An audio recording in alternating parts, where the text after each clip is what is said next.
On tonight's edition of the Overtime, NAU men's tennis is opening up the Big Sky Conference Championship today as the number 3 seed. Can they take home the title?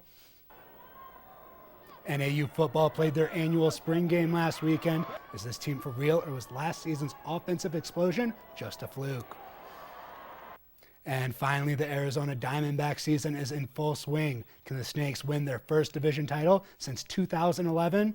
All that and more coming up next on the Overtime.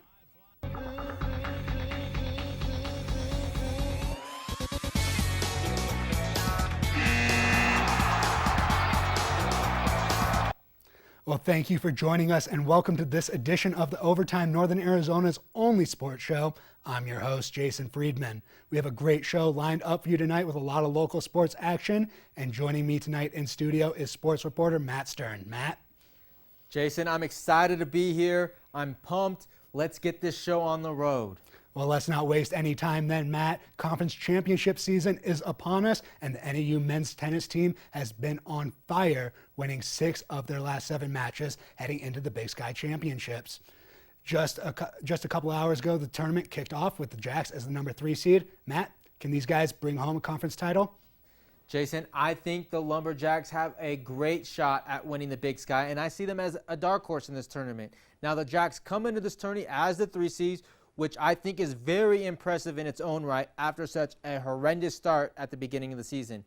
Now, they are flat out just in the zone right now, winning 6 of their last 7 matches. However, it is going to be extremely tough to get through the semifinals against the 2nd-seeded Idaho Vandals. Not only is Idaho the defending Big Sky champions, they defeated NAU earlier this year 4-3. NAU is the hot team right now, which I think makes this a very intriguing matchup moving forward, Jason. Well, Matt, like you said, this team has just been dominant over the second half of the season after stumbling a bit out of the gates. Freshman Ruben Montano has won 7 straight singles matches, and the dynamic duo of Israeli Eden Peleg and the German Tim Handel have been dominating the double circuits, going 6-1 over their last 7 matches. This team has been on a roll and has not shown a single sign of slowing down, and I see this weekend ending in a Big Sky title for the Jacks. Well, heading over to the gridiron now, last weekend, NAU football played their annual spring game, which means it's time to start getting excited for some football. Matt, we saw this team absolutely dominate at times last year, but they still finished short of the playoffs. Can this team take the next step? Jason, there is no doubt in my mind this team is making the playoffs next year. I think we are in for a very special year for NAU football. Now, last year was just the tip of the iceberg, and we saw just a glimpse of how dynamic they can be offensively. Now, this transformation began last spring when they hired an offensive line coach, Tim Davis, who coached at USC under the Pete Carroll era. Now, then after that, Coach Sowers handed the keys over to an unknown freshman quarterback in Case Cookus and implemented an up-tempo offense. And the rest was history. The combination of Cookus and Butler was unstoppable, and they are only going to get better this season now that Cookus has a year of experience underneath his belt. Now, we all know how good Cookus and Butler are, but the player I'm looking out for this year is Kendall Taylor, who moved from wide receiver to running back and looked very impressive in this spring game. And I see them winning a very tightly contested Big Sky Conference, Jason. Well, Matt, everybody, myself included, always wants to talk about the Case Cookus-Emmanuel Butler connection. But everyone who I've talked to around the team this season keeps telling me that I need to be getting excited about this defense. The defense was one of the Jacks' shortcomings last year, allowing over 30 points per game. But this year, I'm pretty confident that this unit is going to come through, limit scoring, and force some big turnovers. If they can do that, get off the field quickly, and keep this explosive, high-octane offense on the field, I have no doubt that this season will end in not only a Big Sky championship, but a playoff bid. Now, Matt, as April comes to a close, we've had a bit of time to take a look at this new-look Diamondbacks team. So far, the offense has been dominating, ranking in the top 5 in almost every offensive category in the league. But the pitching, namely new acquisitions Shelby Miller and Zach Greinke, has struggled at times. Matt, can this team still win the division? They will not win the division if Zach Greinke and Shelby Miller continue to pitch like this. They have a chance.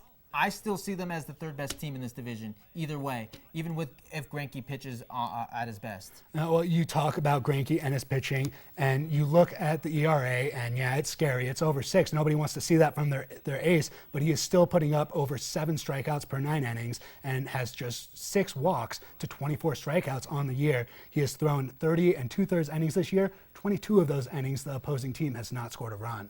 Yeah, and I agree. Zach Greinke has put up some innings, which is important. I think so. But even if that, you still expect your number one, your ace guy, to go out there and go 7 innings and give up, scoreless runs, 3 runs, 2 runs, no more than 3, and that's where I'm at. I definitely think Greinke needs to step it up. Well, I think those early struggles by Greinke and some of the other members in that Diamondbacks rotation have highlighted what I think might be the biggest strength of this team outside of the offense, and that is the bullpen. The bullpen has pitched 91 innings so far this year, by far the most in baseball. Not all of that is attributed to the poor rotation performance, but also several extra inning games so far, and they have held teams to a 3.36 ERA in that span. There's no doubt their bullpen has been pretty dominant earlier this year. They have, I love their 1-2 punch in Clippard in the 8th and Ziegler in the 9th. That 34-game save streak is pretty impressive. That's definitely one of the strengths along with their offense. But if they cannot get to the bullpen with some starting pitching, which I think is their Achilles heel right now, and they have to find a way to work on that, and I don't know if they have enough. Well, let's look at that offense real quick before we have to go to commercial here. And they have just been off to a ridiculous start. And a lot of that production is coming from guys not named Paul Goldschmidt. You're right. And, you have guys like Segura hitting 347, Tomas hitting 300 as well. I think Segura is going to fizzle out. I think he'll hit around 300 mark. And I think Tomas has the capabilities of he only hit 9 home runs last year, but I think he's got the capabilities of hitting 30 home runs now. He's going to have to do that because they need some protection for Goldschmidt in that lineup. Well, he has been showing a lot more pop this year, as he already has 5 home runs on this young season. And if you watch him play, he just seems to be hitting the ball a lot harder, as does Gene Segura. And one guy I want to mention real quick is David Peralta. Last year, he hit .312, leading the league in triples to go along with 17 home runs and 75 RBIs. This guy, I think, is an all-star. I think this year he's going to be close to 30 home runs and 100 RBIs. Oh, I agree. I love David Peralta. Now, I think you're going a little crazy there with the 30 home runs and 100. I don't think he's going to drive in 100 RBIs. I think he's going to hit around 300, maybe 300 and 315, around there, and then maybe around 85, 90 RBIs. But so you're saying that D-backs are going to win the division? What, running away with it? Or? Absolutely. Well, with that, we have to jump to commercial break real quick, but don't go anywhere. We'll be right back.